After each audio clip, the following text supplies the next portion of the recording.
Hi everyone, it's Rachel here from the Shades of Orange. Today I'm here to do my September wrap-up. I read a total of 11 books this month, which was insane. But before I get started, I want to do a really quick Booktuber shout out.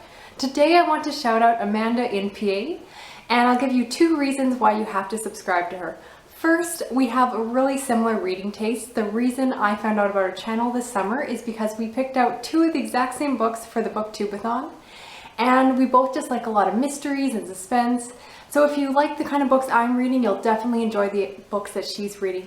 And the other reason you definitely should check her out is that she reads a lot of underhyped books. I know a big complaint about Booktube is that we all tend to read the same books because we're all watching each other's channels.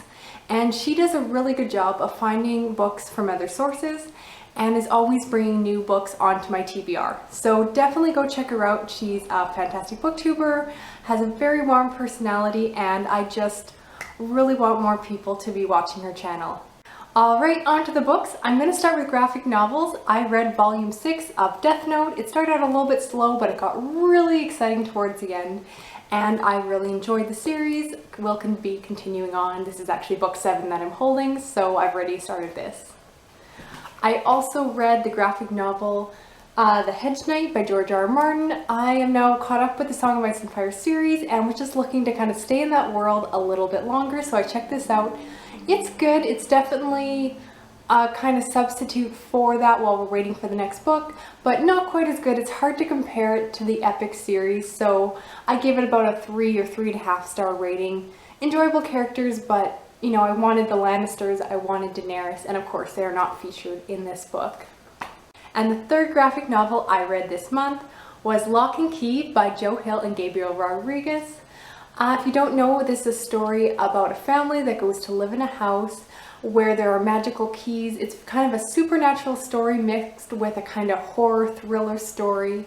It's very violent and gruesome, but absolutely addicting. I was blown away by this. I think I gave it 4.5 stars. I cannot wait to continue on with this series.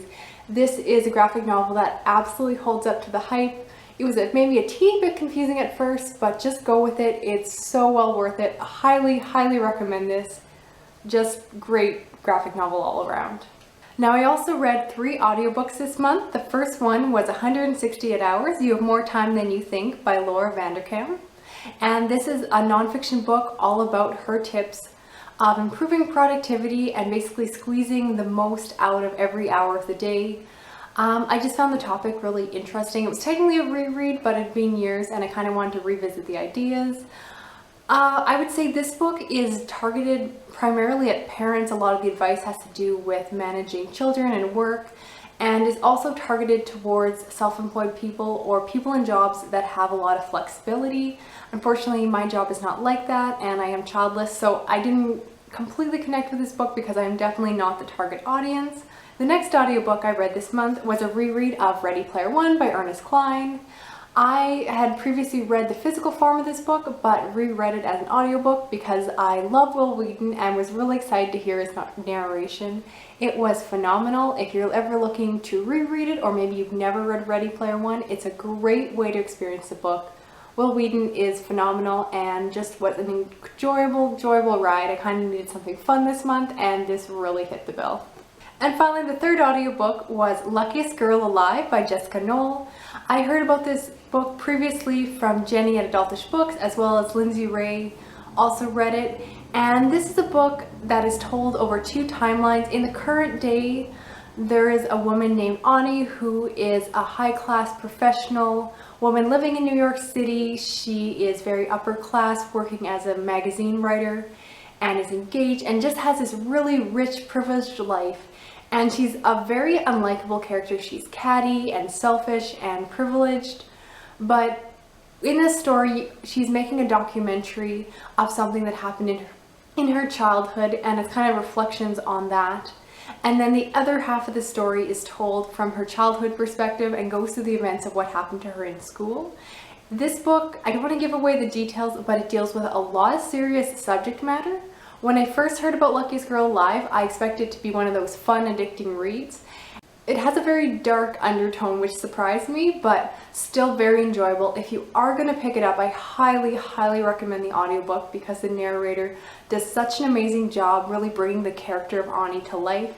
I think I would have enjoyed this book a little bit less if I'd read it, but as an audiobook, it was phenomenal. So I gave it 4.0 stars and just really thought it was a good, solid read. I reread Harry Potter and the Goblet of Fire. Not too much to say about this. 5 stars, obviously. This is definitely the point where the series gets a lot darker. And next I read a book called Still Life by Louise. This is a mystery that takes place in Quebec, and it is set in a small, sleepy town called Three Pines, where it's a small, close-knit community, and then someone is murdered. They're found dead in a field with an arrow shot through them. And it's just this mystery of what happens. The mystery itself is very well done. I thought it was very clever and well executed. I really like Penny's writing. I think, especially for a debut novel, it's very strong. The book is definitely slower paced, so don't expect any car chases. It's very slow moving. The person murdered is elderly. There's not any danger really in this book, and it's just a lot slower. There are some things I didn't like. It's a little bit rough in places. I would have made some editing choices myself, and I found kind of the changing of perspectives a little bit confusing at times, just the way it kind of moves around the narrative so loosely. But regardless, I think it's a really solid start to a series. I look forward to reading through the rest of her Inspector Gamache series. So decent mystery. If you're into mysteries, one you probably want to pick up.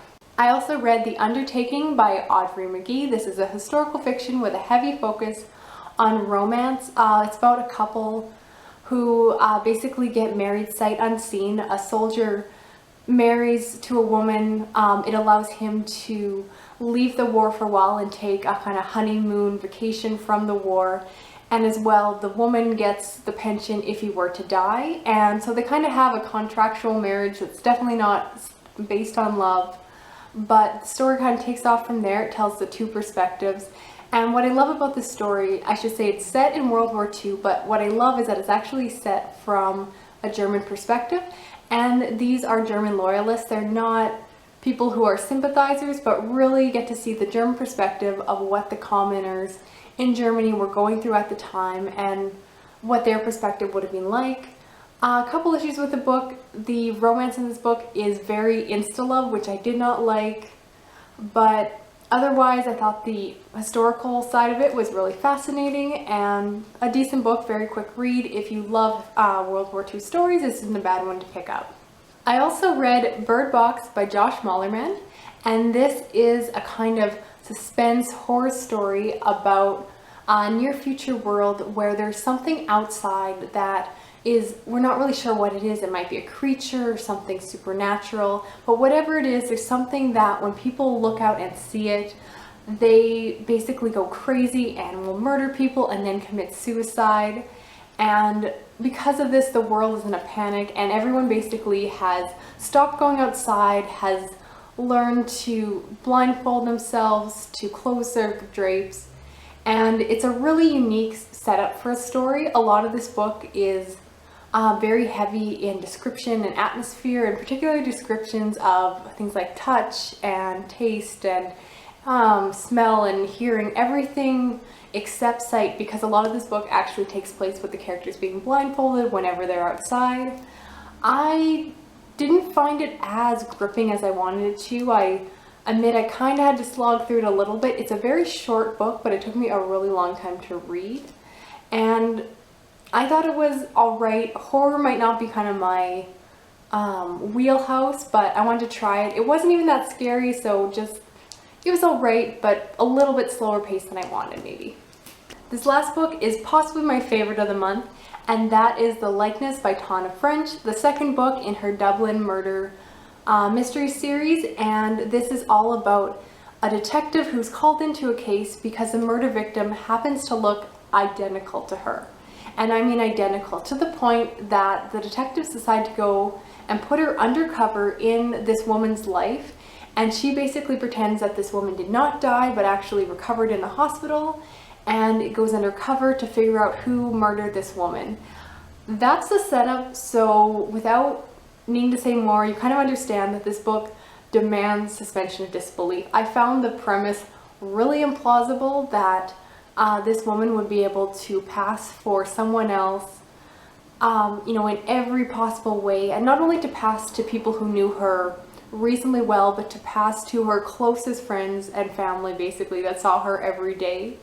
And just unbelievable setup. But if you can get past this book is so much fun. I read it over the course of a plane ride, or actually a couple plane rides. It's quite thick, but I burned through this book. I just found the concept so addicting. It's definitely a different kind of mystery book. It doesn't follow that traditional detective investigation plot, and is more focused on her getting through her daily life, pretending to be someone else, and trying to kind of catch her mistakes when she does something that the other woman wouldn't have done. Just honestly so much fun. I really like Tana French's writing. She's so smart and really takes the book in amazing places. Highly, highly recommend this one. It's very different than In the Woods, but enjoyable in a whole different way. I think I personally prefer In the Woods just a little bit more, but it totally depends what kind of books you enjoy. I know for a lot of people this is their favorite in the series, and I definitely can see why. Whew, that's a lot of books. That's everything I read this month. Please let me know down below what you thought of any of the books I mentioned. Also let me know what was your favorite book of the month. I will talk to you again soon. Thanks. Goodbye.